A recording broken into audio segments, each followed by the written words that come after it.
Crumb Sunday, yet again. Crumb. Welcome back, Crumb people. I feel like it was just a couple days ago that we were saying it was August, and now I feel like it's September. But it's not yet, but we're getting there. No. Time is moving, is my point, which is as big a news as anything these days. Hey, at least time hasn't stopped. But who knows? Who knows? We got a meteor coming towards the Earth, scheduled to hit. I saw that. The day before the election. Why not? Why not? Let's go. It's really small. Hopefully it'll hit Trump right in that weird head of hair of his. Just like the perfect. Like a space bird landing in its nest. And he just poof disappears. Oh man. Starting off on a good note this week. How's your 2 weeks been, Rye? I haven't seen you in a little while. It's been all right. I watched all of the Democratic National Convention. I think I watched the whole thing. Brave. It was brave. I don't know. Crazy. That's like the most exciting thing that's happened. Yeah, I don't think I watched like segments of speeches, but I listened to some podcasts analyzing them, and it sounds like it went pretty well. So I was telling my dad asked me if I watched it, and I told him, I think what I would like to have happen is for me to just go under a rock, and I'm going to pop out on October 5th, which is when early voting starts here, and I'm going to vote, and then I'm going to go back under the rock, and then hopefully when I come up again, everything is sorted. I think I'm done with it. I don't need to hear debates. I don't need to hear speeches. I think I'm just ready to vote and be done. Yeah, I mean, the whole time I watched it, I was I thought they did a really good job. It was impressive, but I just kept thinking this isn't for me.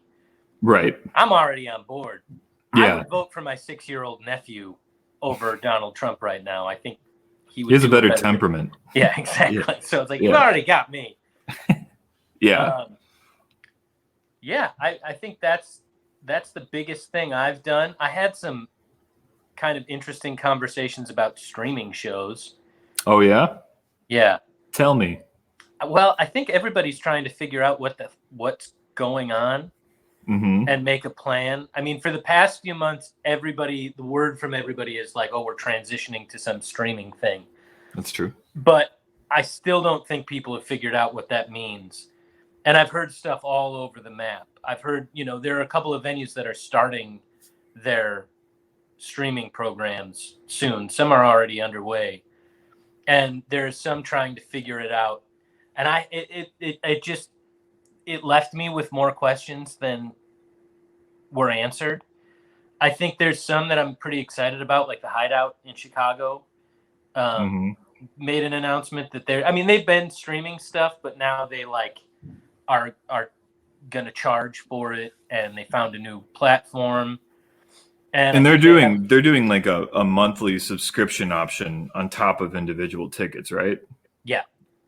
That's awesome. And I think it's awesome. And I think there's a couple of different series, and they always do a good job with that stuff. So I think that's a good place to look. I heard some other places that I was a little more what are you talking about? There was a venue in New York that I will not name that's doing streaming shows, and they want to do it from the venue, but they're trying to bring bands to the venue in New York City. And they were talking about some bands that aren't from New York, right? So they're trying to route people. Yeah, they're trying to route people for a streaming show. And in my head, I'm why would you need, I get it if you have people in New York to play there, but why would you want somebody to tour to your venue to do a stream show? Why don't you just share the stream? Right. And then there was some talk about what the finances mean. And the big thing there is like, okay, what if you come to New York from a state that New York has a quarantine for? So you want somebody to come to New York, quarantine for 2 weeks, then do your show. And if they don't quarantine and get caught, it's a $2,000 fine. Right. So I don't know. There are a lot of questions that I have.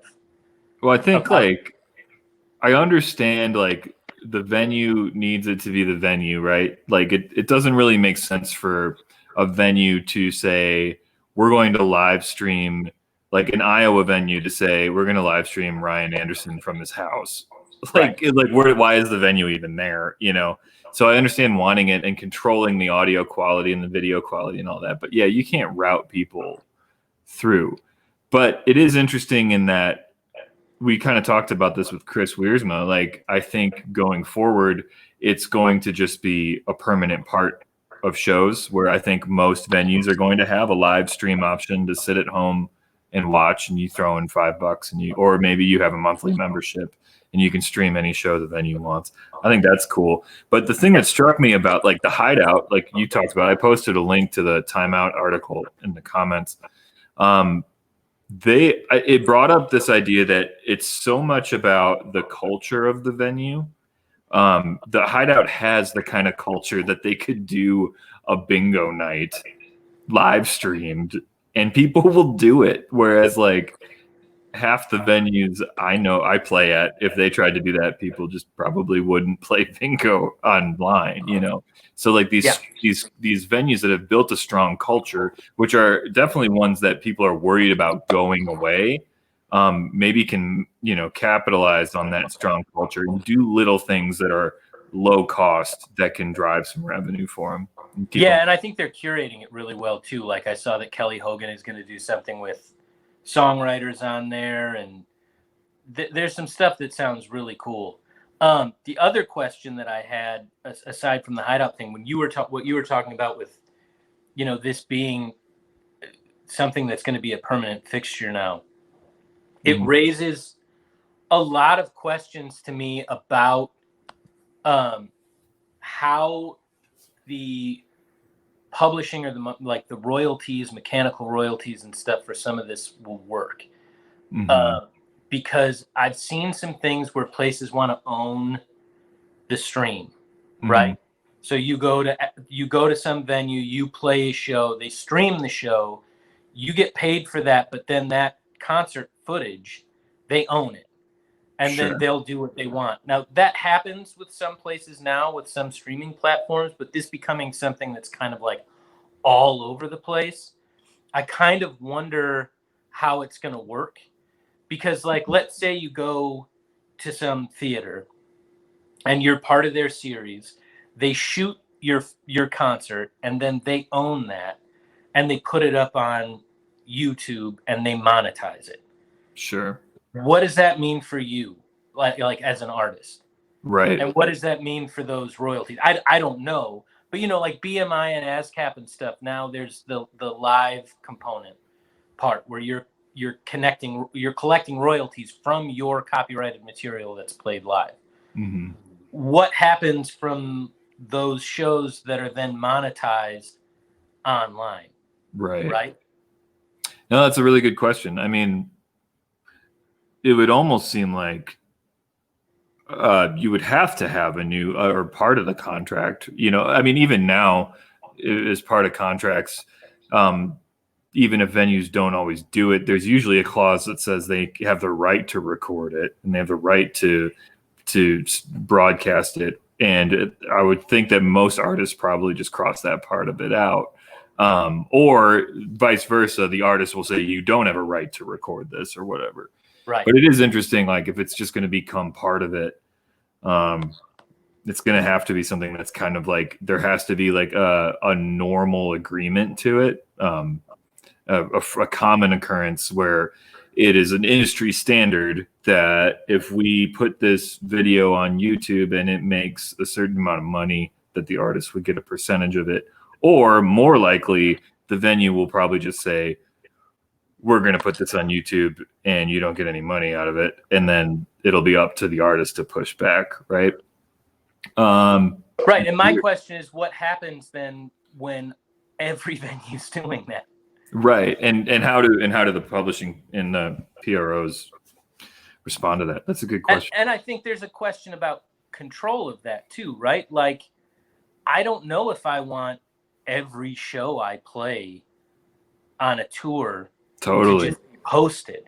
Yeah. Like, I can tell you, I definitely don't want every show I play to be posted. I would like to have some control over that. But there's just this, and I think everybody's figuring this out. That's why I bring the question up. But it does just raise these. It's worrisome when there seems to be this big revenue stream that's going to open up, and everybody's working on it. And I think that if we're not careful, it's another online format that has the potential to screw musicians. And I'm not talking about right now during the pandemic. I think it's great that this is happening. Yeah. I mean, like all these technologies, we have to be careful about what this means moving forward.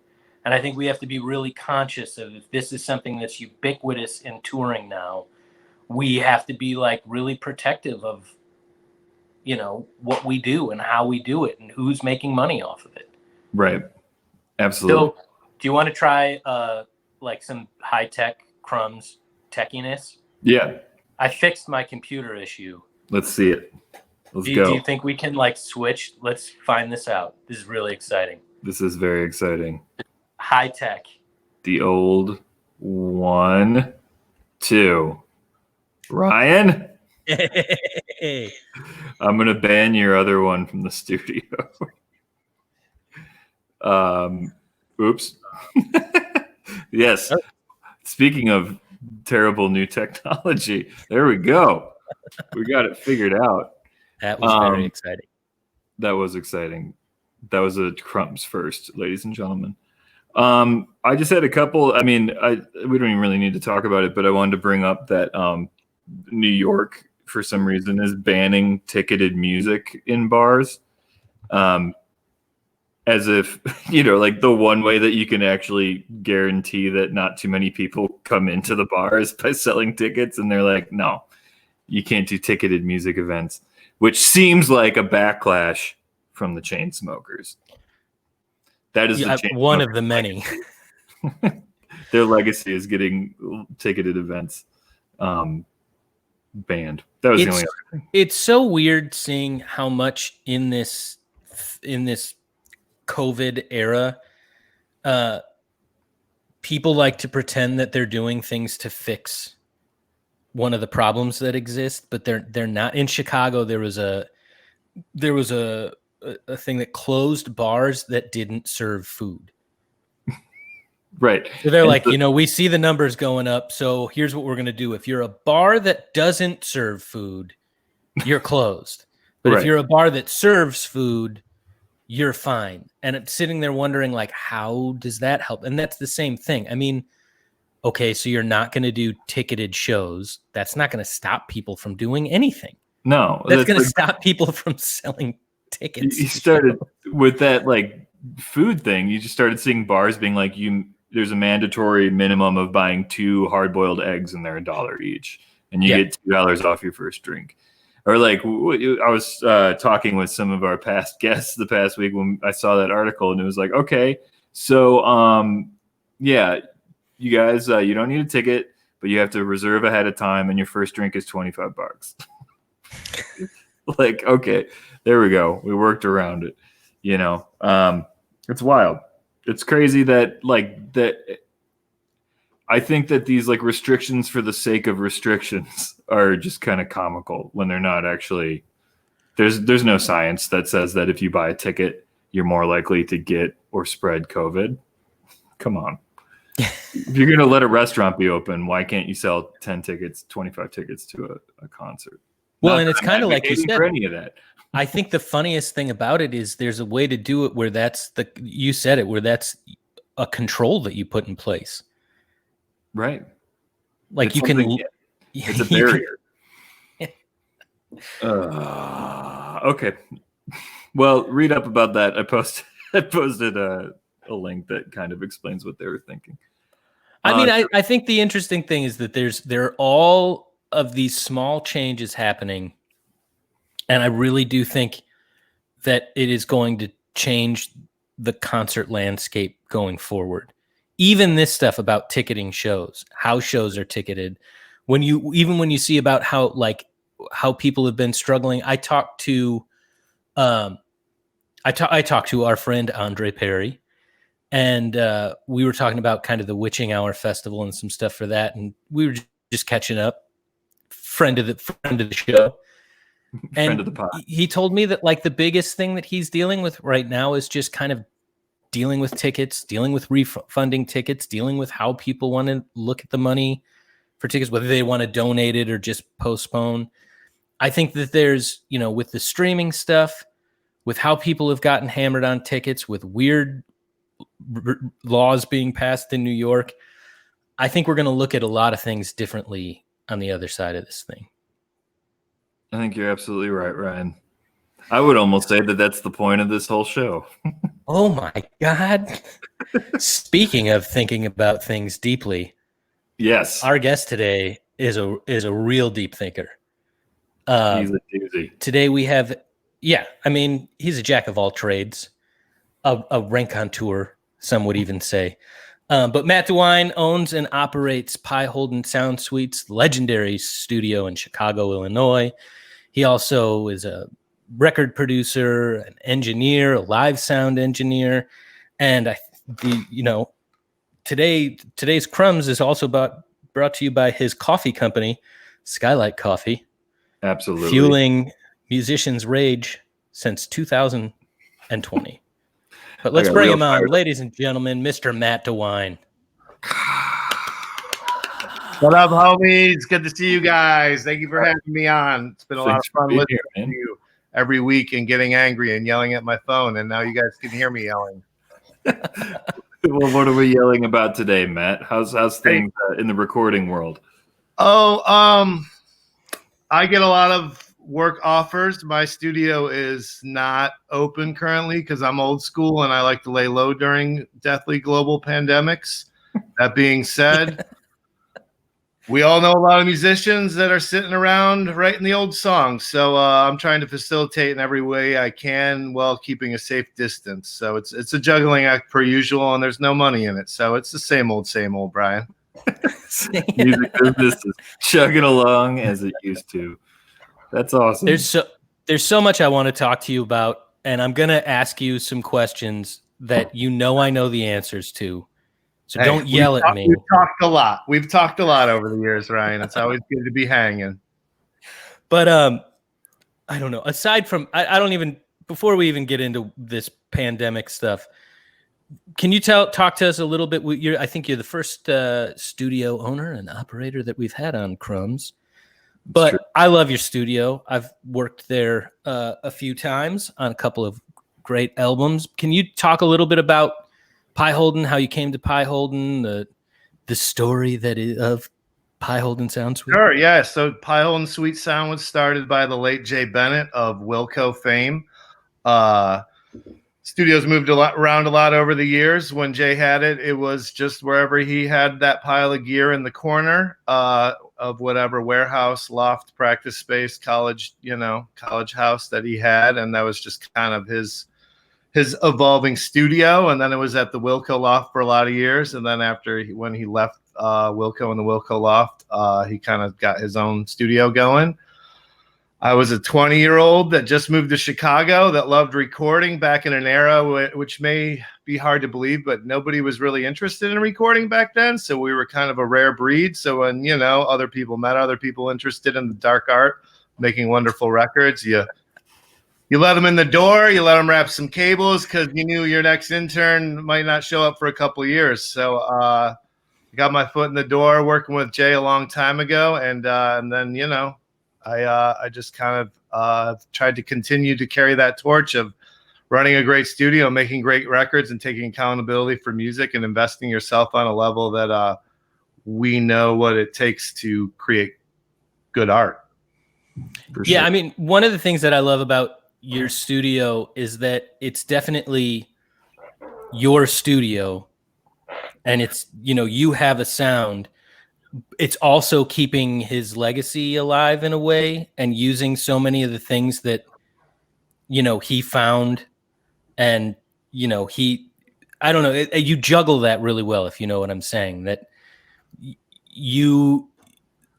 Pieholden records sound like Pieholden records. That's what I'm getting at. Totally. And it's kind of coming from a tradition of a lot of classic, iconic American studios in the regard of there being a lineage of philosophy and education and workflow and understanding that gets handed down. Like Jay learned from a lot of guys before him. Jay introduced me to a lot of those guys that he learned from. They taught me. Whenever Jay would learn something from somebody, he would remember who taught it to him, why he stole that trick from them.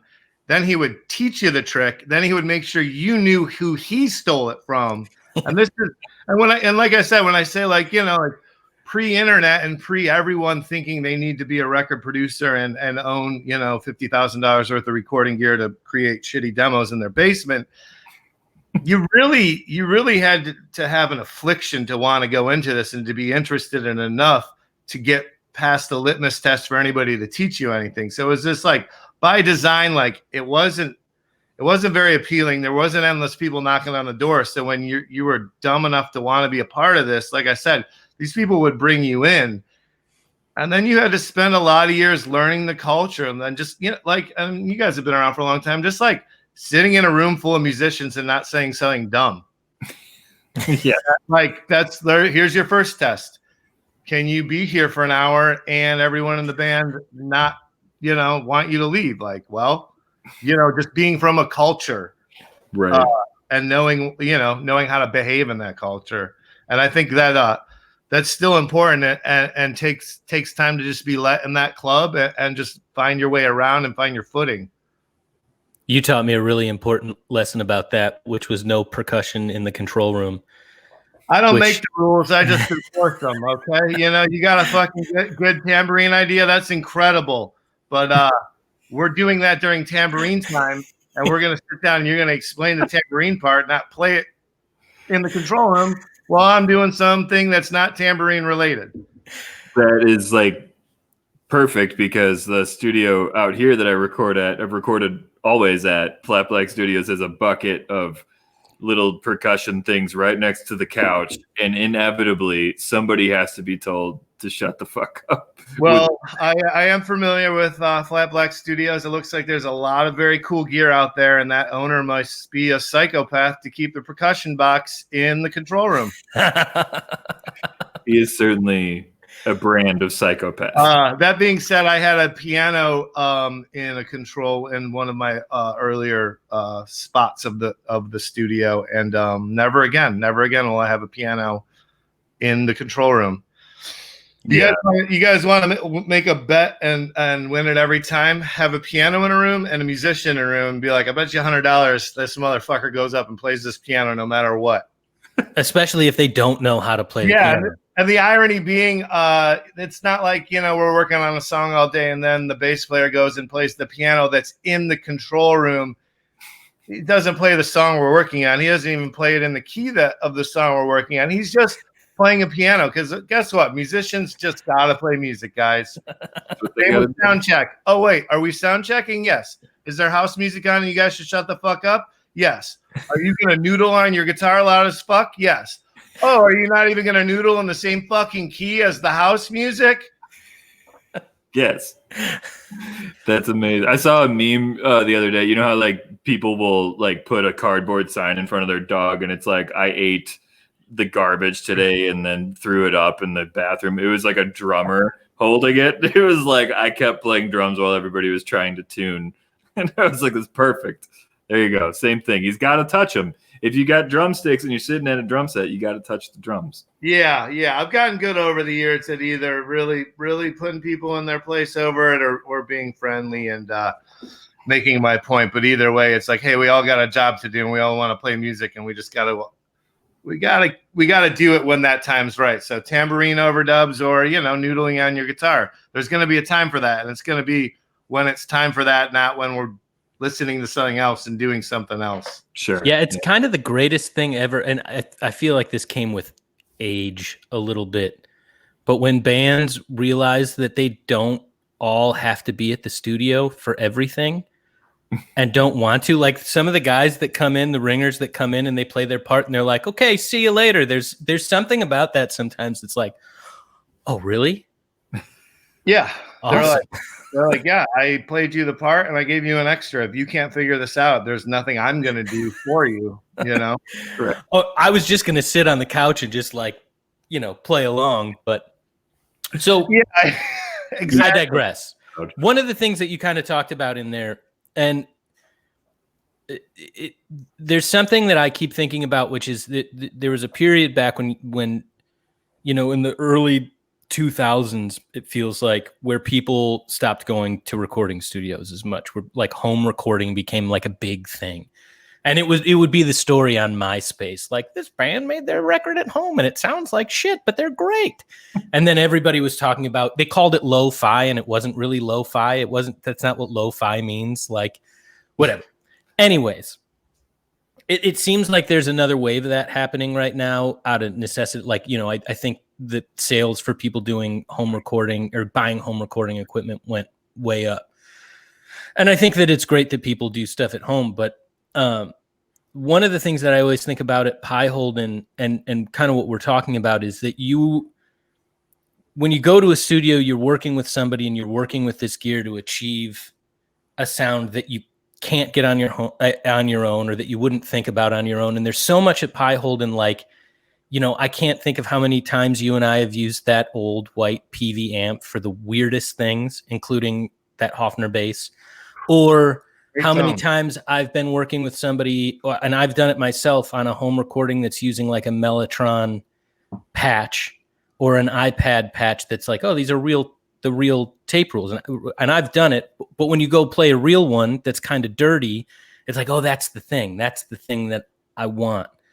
There's a question in here somewhere, which is, do you see, with the home recording thing going on, and then on top of that, people kind of giving their music away, how do you like sell people on coming back to studios or getting into studios? Do you find that you have to sell people, or are people that come to you kind of like, oh, we want this thing? I think where I've been at in my career for a long time is they know why they're coming to me to have that conversation, and not to say I haven't been encouraging them since whenever, I get to see their band or they meet me, and they might not be at their place in their career, like some years ago when I moved back to Chicago after being in Champaign for a couple of years, I was just going to the Empty Bottle a lot because my studio's around the corner and that's my spot. And, I'd see bands, talk to them, buy merch, and then email them the next day and just be like, yo, saw you guys last night. I'm around. You might know me. Get at me. Mm-hmm. Some of these bands that was probably their first show, or, they're just like, they're not, and I would always, anytime I meet a band, it's like, yeah, come check out the studio. Like if I'm not working, I'm there working, so fixing something else, so I'm always available. So you're always encouraging them, but like what I dedicated myself to is doing real, when I say real, I mean committed, not cutting every corner that we can albums. And not all bands are there in their career, and not to say I didn't make 100 rock and roll records and 100 weekends in my 20s that I love and I think are phenomenal. For every one of those records that's incredible and we kicked out in a couple of days, there's 5 of them that we could have probably spent some more time on, and they would have been incredible as well. But you're just trying to do it dirty and cheap, and that has its place. But that's not where as somebody that's committed their life to an institution that is designed to make great records, there's nothing worse than sitting there and being a part of every wrong decision. Yeah. Totally. That's not what I committed my life to, so it's like not what I'm signing up for. So it's kind of like when bands come to me to work with me, they have to come to me to work with me. They can't be like, we got $100 and 10 songs and it needs to be incredible. It's like, cool. That's not what I do anymore. I did that for a long time and that's how I got good, but that's not who I am. But I'm happy to try to talk about what you actually probably need and what you are looking for, and if we can make that work or not. So it's kind of. Oh, go on, Brian.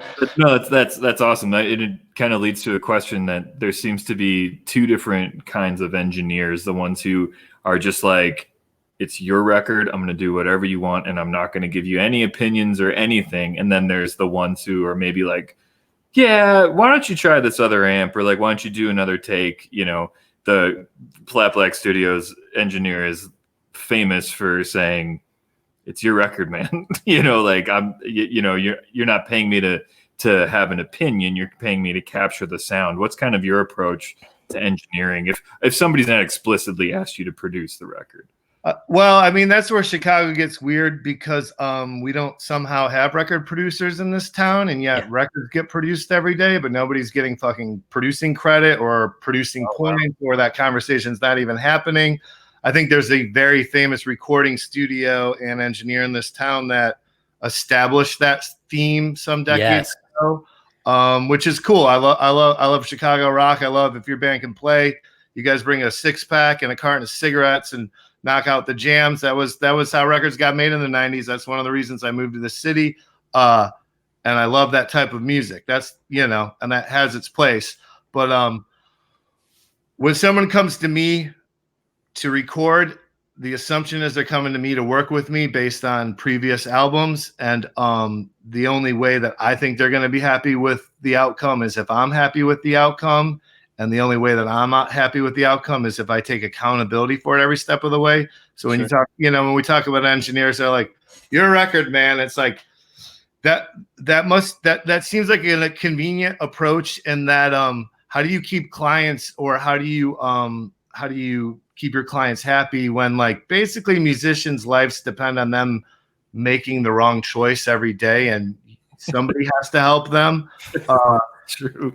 So it's kind of like, I guess it's kind of like, I'm not being paid to produce, but if I'm going to get a referral from this band's friend's band, or have these guys back, or have these guys not fucking hate me forever because I took a ton of their money and listened to them the whole time, and now we have a steaming pile of shit that's not finished. Bands are terrible at producing records. Totally. You want 5 different answers? Turn around and ask the band. I'm in my control room, so this is where the band would normally sit. And I would say, hey, what are we thinking of the synth part? And then I would get 5 answers back. And I'd be like, cool. I will just, act like I listened to you guys and then make my own decision because you said 5 different things. So that's kind of my approach in that, like, obviously I'm here to work for the band and love to work for the band and I want to achieve what they want, but I'm assuming they're coming to me because they want a great fucking record that sounds incredible and they don't know how to do that. Right. Yeah. I mean, it's like an interesting dynamic. And I think different artists at different stages are looking for different things. Cause when I made my first record and they were like, it's your record, man. Like, if you like that vocal take, then go for it. I was just like terrified and had no idea. And now, like, listening to those records, it's like, man, I wish I would have done this another time, or we would have taken another just 20 minutes to figure out this tone, but then at the same time, like, if you have a producer like Ryan produced my last 2 records, it's great to not have like butting heads and have people, have a hierarchy of decision making. Totally. And a lot of that's just based on experience. And yeah, I've had the pleasure of having Ryan in, and Ryan's just made records, so he knows. I get all you're talking about is you wish somebody would have just been like, bro, you are not giving your best vocal right now. Exactly. But you might not have signed up for that record. You might have come to the table with a couple $100 and a guy in a basement, and he gave you what you bought. So it's hard to juggle those things. But right. I've done this enough times, and I know you guys have done this enough times to not want to repeat the same mistakes you've made with great artists and great friends. For sure. And like, and when I get Ryan over here, me and him know, I know what Ryan's looking for, and he knows what I'm looking for, and we know how to get that. And I think as you get experience, and I have a lot of clients, a lot of friends like Ryan that get brought in as a musical director, producer, or whatever. It's like they know the studio, they know me, and I know what they want. So it's like it's not even about hierarchy. It's just like, what are we doing here? Like, I don't need to like be worried about every little thing because I got 3 other guys here who know how to process all these things, and it's not everyone's first time. Well, and it's trust, right? Like trust is huge. If I'm working at Pieholden, like I know why I'm there. Yeah. I know that I know how the drums sound. I know, like I know that all of those decisions and all of those things, like that's why we're at that studio. I'm not going to argue with it. And it frees me up if I'm in the role that I've been on in some records to just like, then I can talk to, we worked on Donnie Biggins' record there. I can take my time talking to Donnie about maybe the song's in the wrong key, or maybe we should do something else, and trust that the other stuff is happening. And it's a collaborative experience that I really dig.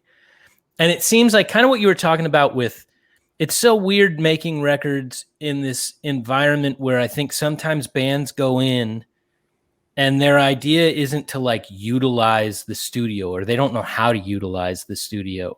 It's kind of like they just want to go in and get something done as fast as they can without realizing that part of that is trying stuff out and changing things. Do you know what I mean? Like, yeah, well, trusting the engineer or the producer you're working with to be like, oh yeah, that was, we did that.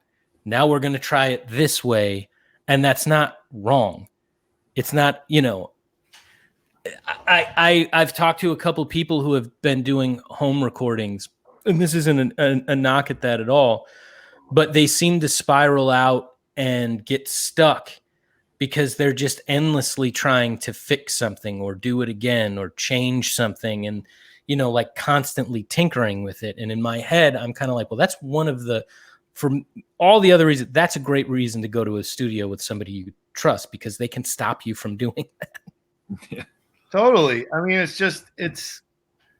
there's obviously, similar to most other aspects of the music industry, there's a lot of misconceptions about how studios work and where records come from, where it's like you get a band like, well, we played the songs, why doesn't this sound incredible? It's like, well, there's a lot more to production. Or like you're saying, like, well, yeah, you guys, we got the song, we're starting here, we got our foundation, you guys played what you play on stage, and that's great, but like we're in the studio and there's a lot we can do to make that come alive and think about it. Or just so you're saying, like, well, we need to slow the song down, or we need to rework it. It's just like, it's not a static thing where you show up and then like it's the best idea and the best presentation that it can be.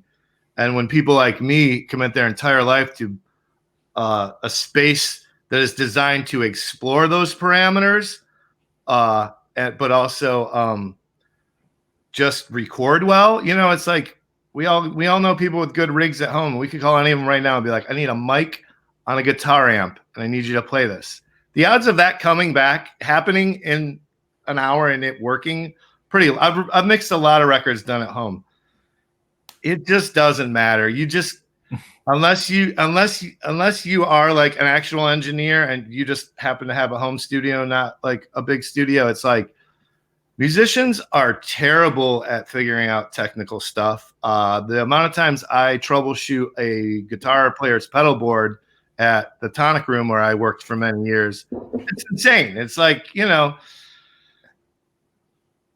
can only wear so many hats and it go well. And I don't know, I guess my frustration sometimes is watching someone spend a year and $10,000 doing something at home. And it's like, you could have come in and done this in an hour and it would have turned out better. And then we could have spent the other 8 hours making it incredible. But instead you had to go on this vision quest with Sweetwater Music and YouTube, you learning how all these things work, and you're going to reinvent reverb. And it's like, do one thing well, do one thing really well and then build on that.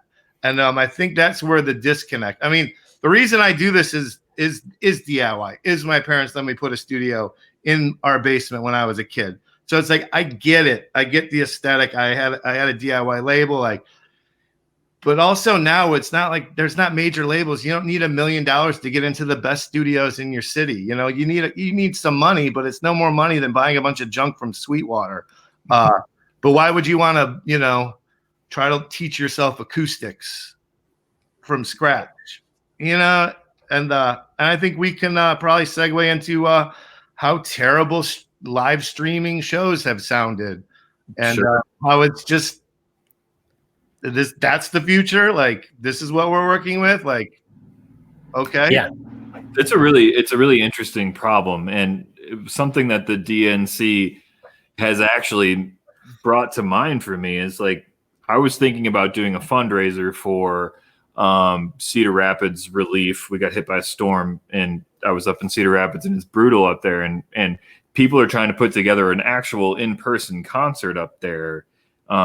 It's outside and socially distanced, but I was like, that's crazy, but live streaming sucks. Why wouldn't you go to a studio where you only have to deal with one person, but they are actually like knowing what they're doing? You just record a 20-minute set in the studio and then just air them in order. It, like, the interaction aspect of it is so minimal these days anyway. Why not do it that way? You would think we would. I mean, I know Audio Tree has been doing various things around town, and obviously, those guys have an incredible production facility and also the gear to go to locations or other, or closed venues. Yeah, if you're working with a small group of people and that's what you're comfortable with and it's working. Yeah, like you're saying, it's like, yeah, it's pretty weird when it's like, just coming from your favorite musician's basement when they could have like gone to the local studio and, had a little bit of a production element that actually was inviting to it. Sure. That being said, we had that for a lot of years. We had Day Trotter, we had Audio Tree, we had Tiny Desk. So it's like, we already did that. Like, we did it for a lot of years. And remember, Day Trotter had a really hard time. Day Trotter was wildly successful. I mean, they did great, and they had a big problem when they tried to monetize it. When they tried to do a subscription base. I mean, obviously that was a different time, but I remember that was, they took a bit of a hit when that happened. I want to just go back real quick, because one thing I want to ask you is, do you think that the record, like the album, has been devalued? Do you and it's like that because of that, all of these things have been affected, so that now, because of streaming, because people think of things in like singles and content, and records are seen from a business perspective as like almost advertisement. I mean, an album's an album, but it's really hard to make your money back from records right now. Do you think that's changed how people are looking at studios? Or do you think that the people that understand, like, people still want to make the records right? Have you seen a link between those things? Well, I think, us being in Chicago, this is just a fiercely independent town, which is why I stuck around. I think I could have looked at cities with larger musical industry umbrellas, but I've been, I'm from Cleveland. Chicago makes sense, and I love the independentness of it. That being said, it doesn't rain money in our industry. We're not Nashville, we're not New York, we're not LA. We're not, there's not endless labels and money management and publishers and all these things. So we've always been on a tighter budget, but no, I mean, so once you talk about an independent band, and making records in a studio with an engineer costs thousands and thousands of dollars, as you guys know, and I've heard you guys talk about this many times. It's like, cool, well, let's take that, call it $10,000 to make a record that we all know it costs $10,000 to make a record that we would all feel confident about. Get good players, get good takes, get good mixing, call it $10,000. That's $10,000 used to be nothing to make a record. $10,000 used to be the master budget on indie records I did 15 years ago. Like $10,000, that's literally nothing,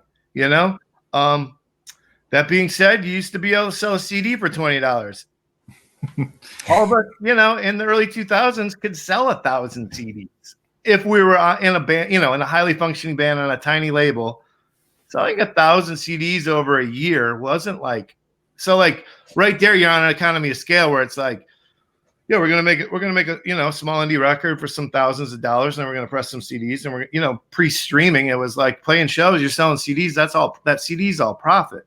Right. Now, I got a whole pile of records from friends. Somebody's dropped another one off where it's like not even taking into account all the money they spent with me to produce it.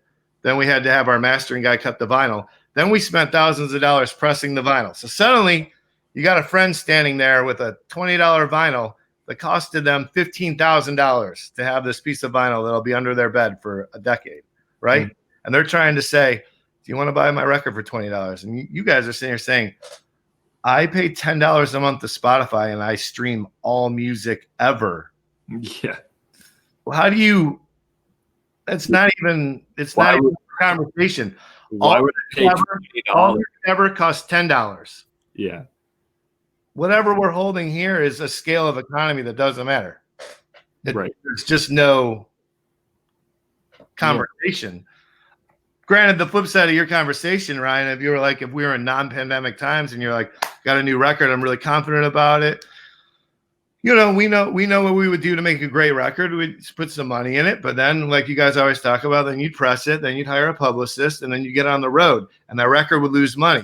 But hopefully, if you had a little label behind you, and the tour did well, and then a little publishing, and then your LA guy gets you a spot, and suddenly you got a Target commercial. It's $10,000, and it keeps the band on the road for another year. Suddenly, if you want to talk about if you want to talk about an artist being a business, the first thing is quality recordings. I mean, you guys work in the industry and book bands and check out bands. It's like you jump on and you hear trash, you think trash. So it's such a missing link. I mean, not that it's missing. That's the wrong way to put it. But when people look back and talk about all this great sound, like Motown, or when people talk about Stax, or when people talk about Muscle Shoals, or now if people talk about certain things in Nashville, or Chicago, so many of the records people reference are like the creation of that sound that was behind that scene was because of a studio and an engineer and a producer. Like, so much of it is because it's not just, I mean, yeah, great acts to work with and stuff, but it's because they go to some place that facilitates a sound and knows how to make it. I think that Chicago engineer that you were talking about referred to himself as a plumber. I think that was his favorite, or like some quote where he was like, yeah, I don't want to get paid much because I consider what I do to be more plumbing. That's always stuck with me in a weird way. Like, I've never liked that analogy. Not that there's anything wrong with plumbing, but that's not what you're doing. It's more like architecture, and I think that when I hear people say stuff, I guess being of a certain generation, when you hear people kind of constantly shitting on new music or saying like, oh, I don't know, where's the sound? One of the things that happens is that because of the economy of making records, sometimes we lose those great things, those great facilitators of sound. And I just hope that, while I'm babbling here, but while I'm glad that people are recording at home and being creative, I mean, I do it. I don't want to lose that sound, because that's what it is. As much when people are like, what's the sound of Chicago? As much as they're talking about bands that are there, they're talking about studios. They're talking about a studio aesthetic, right? To a degree, I think it's more about not releasing your fucking demos. Yeah, that's a better level of production. Like I love records that sound like they were recorded in a basement by an insane rock band, that maybe they were recorded in a basement by an insane rock band. I got a buddy with a basement studio up the street. He plays in a rock band. His records sound fucking great. That's not for everybody. It's like, you just need a level of presentation and production that helps the aesthetic of what you're trying to do. And I don't think every band needs to go into the best studio in the world. I think that's sometimes the worst thing for them. Yeah. But taking accountability for your art and how you present it is all we have.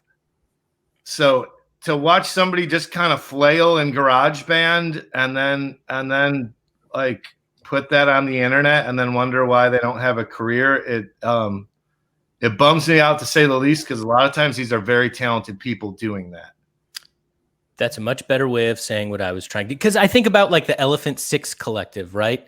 And how people loved those records and would talk about it being lo-fi, but you had a real appreciation of sound and how they were doing. Like those guys knew what they were doing. Geniuses in that crew, some songwriting geniuses. I mean, yeah, no, and some of our issues at the whole industry are folklore based. Of he went to a cabin and wrote some songs, and then it's won a Grammy or whatever. Like that sells records, Right. I've seen how these records get made sometimes, and they start somewhere, and then nobody talks about the the really nice studio with the really good crew of production people that finish it. That's not the lead in the bio. Trust me, I've been a part of those bios. I've been like, oh, I kind of felt like I had a lot to do with that record, and I had so much to do with it that I got songwriting credit. But it's kind of more talking about the artist at home, which is fine. Let's sell these records.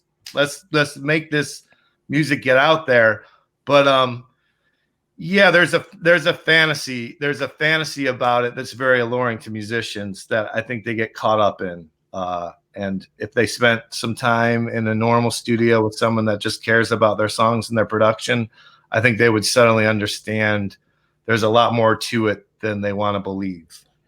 So one of the things that we like to talk about here is not just, instead of just complaining about how everything sucks, for things going forward, what do you look for? What would you want a band, like if a band doesn't have much studio experience, but they kind of want to get in, they want to do their first record, what do you want them, what are some things that you could, like tips you could give a band for being prepared to come into the studio? Totally. Like, what do you want a band to know?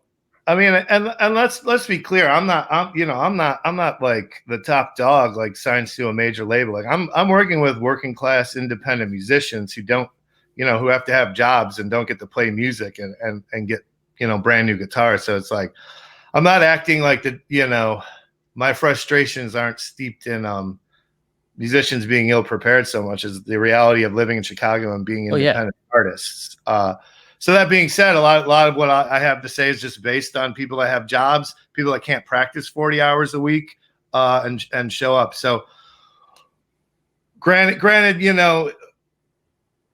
like I said, usually bands have had a couple of studio experiences either with me in a light version or at other studios around town before they get to me. But my basic approach for let's say a decade of like bands that are trying to do that first real full length, get behind it. First thing is I break the record up into two piles, because expecting 3, 4, 5 people to show up and play 10 songs flawlessly in one weekend with jobs and relationships and got to go see your friend's band and whatnot, not going to happen. I don't need you guys to be able to play 10 songs perfectly. 5, maybe we'll get 4. So all right away, I'm breaking the record up, right? So I need you guys practicing these 5 songs. I need you figuring out tempo. I need you to know your parts. I mean, you got a cell phone. I mean, a cell phone sounds incredible now. I mean, you guys grew up in the cassette age. We all had the cassette in the corner. We're like, well, it sounds all right. We could hear our song, like you just put the phone in the corner and then listen back at the end of practice, and you'll know if you're playing the song too fast or whatever.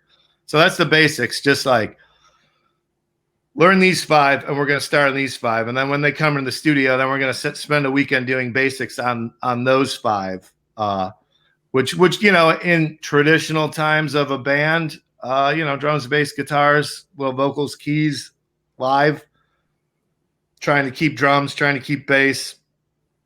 Guitar takes probably fine, but as Ryan knows, I love diving into tones and different guitars and just exploring textures. So call it scratch, although sometimes that scratch ends up staying in there. And then we got basic tracking for 5 of those songs. So like I said, you're just not going to get a band in modern times unless they're just paid to be a band to have 10 songs locked and loaded. And then we're going to do it again the next time. We got basics on 5. We're going to put those to the side, or we're going to complete the process and then work on the other 5. Beyond that, put the songs on a stage a couple times. Sometimes you'll just realize a song fucking sucks once you get in front of the crowd. And I don't. It's like you don't know until you know. So just breaking it in a bit. I mean, the dream is always as a studio guy is bands coming off the road hot 2 months, breaking those songs in. Never a reality for me. That's the dream. But yeah, it's just spending the time with the songs before you show up. I mean, what I always tell musicians is, if you can play it 3 times, well, I can work with that. If you can't play it 3 times, I can still work with it, but you got to give me a little more time to work with it, So it's basically like, know your parts. You don't have to. Everything doesn't have to be airtight. Granted, the point of this studio and my approach is like, we want to leave some room for some magic, but you got to book some time for some magic to happen. It's like, if we're just doing this, set it up live, it's over. Then when in the schedule is the magic happening? For sure. Which is the most fun day. Oh yeah, the magic day is the magic day. It's like, we got the song. The song's great. I love the song. Vocals are great. Got that little guitar part. I love it. Now let's do something to it that is exciting and has a production value and is what we love about recorded music that isn't live music. And if it's really cool, then you're going to figure out how to do it live. Yeah. That's the best. That's when you kick out all the people who don't need to be there every day and you just kind of go, yeah, man. Yeah. The most exciting thing for me in the studio is production. And even when we're talking about just live bands that kick out the jams, like I said, I mean, I'm sitting here right next to my 16-track 1-inch that I cut records on for a very long time. 16 tracks, no computer. Whatever's going down is going down on this tape machine. You're going to start with a live band, and you're going to not get a lot of drum mics because you're going to want to save those tracks for other things. That it's like the range of production you can still do in that context with a little time and creativity lends itself to great records. Right. Oh, yeah. I mean, all those crazy 70 punk band records, the band didn't just sound like that. The vocals didn't just sound like that. Like, some of it was by lack of technical prowess that it sounded like that. And other is like very intentionally like, we're going to make this sound fucking crazy, and those are exciting things. And I think bands think that like you just show up with your sound, and it's like, that's not totally what's going on here, guys. No, it's funny how some of that stuff works. I mean, I always talk, one of the things that I like to talk about a lot is just how much I like bleed. I like bleed. I don't like it when things are too isolated and on their own. Like, I like some of that. I like I like it when it gets a little funky. I like it when it's a little weird. Totally. And those things are magic. It's real important when you're working with bleed. Back in my tape days when I only had one room and everything bled, everybody knowing how to play their parts, because you can't undo that guitar bleed. So it's a one-way street, but it's like, I like it, but it's like, bleed's amazing if the band can play the song. If the band can't play the song, it's not amazing. Then you're in a world of hurt. Do you have just so we can throw it up? Can you just name a couple records that you've worked on that you're like really proud of that can kind of exemplify the Pieholden sound?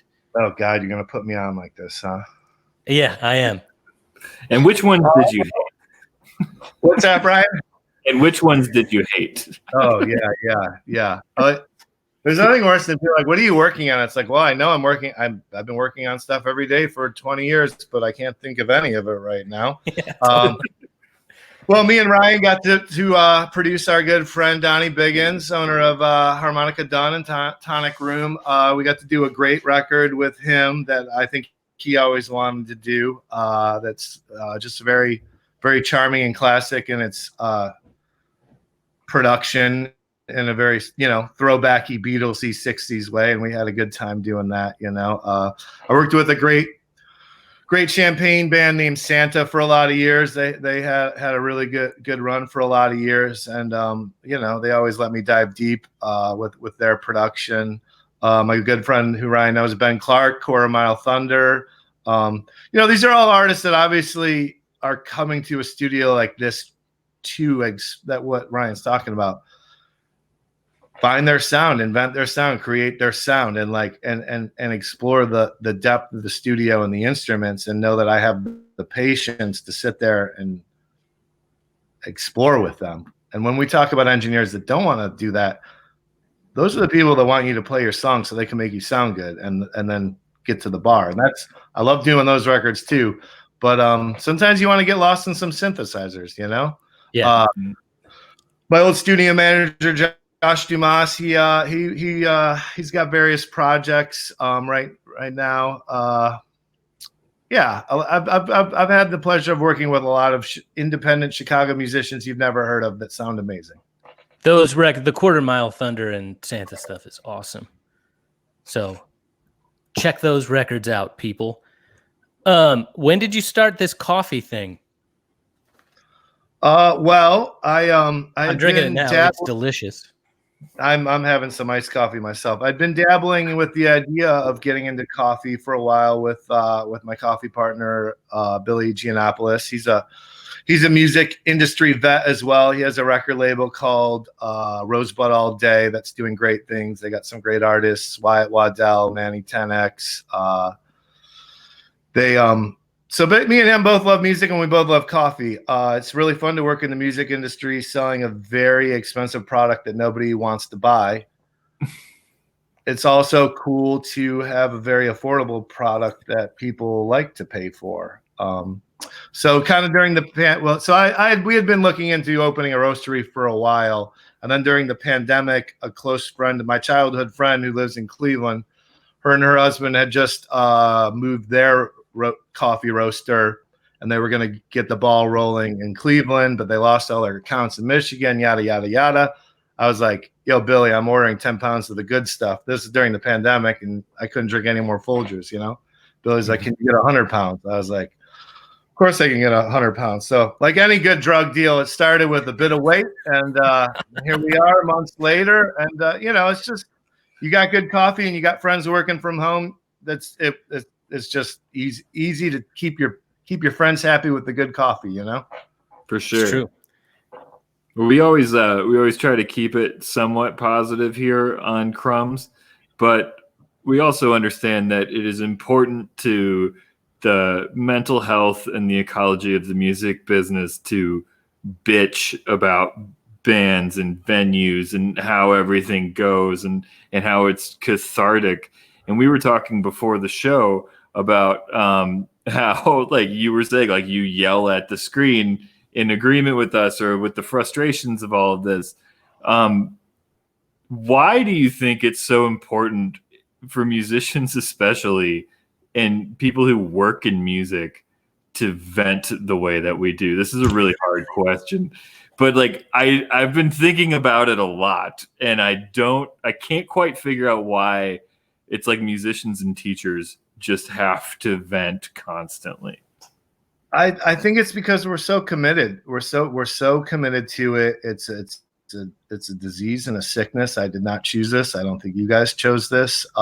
We didn't even know that we were chosen when we were younger. All our family and friends were just like, well, he's afflicted and we got to support it.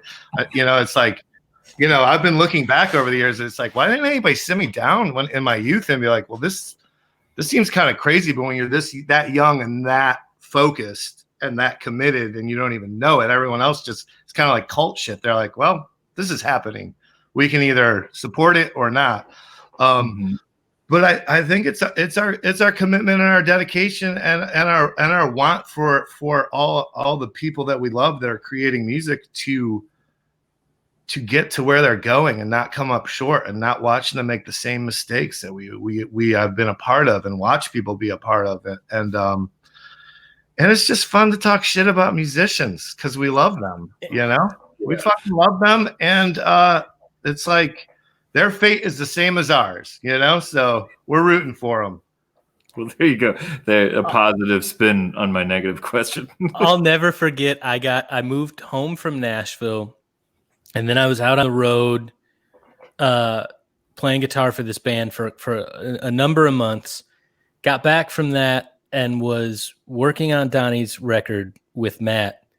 And in the middle of it, a friend of mine called who worked for a nonprofit and was like, there's this nonprofit, there's this job opening. I know you just moved back. I don't know if you're looking for anything, but you could set up an interview. And it happened. I got that call while I was at Pieholden, and I was on the phone. I started talking to Matt about it, and he's like, "What?" He goes, "Dude, you're too old, man. We don't just change." He's like, "We don't just like suddenly." It's like, "Good luck. I mean, go in." He was 100% right, because I just went being curious and was like sitting in that interview like, "Oh yeah, no, this is not gonna happen."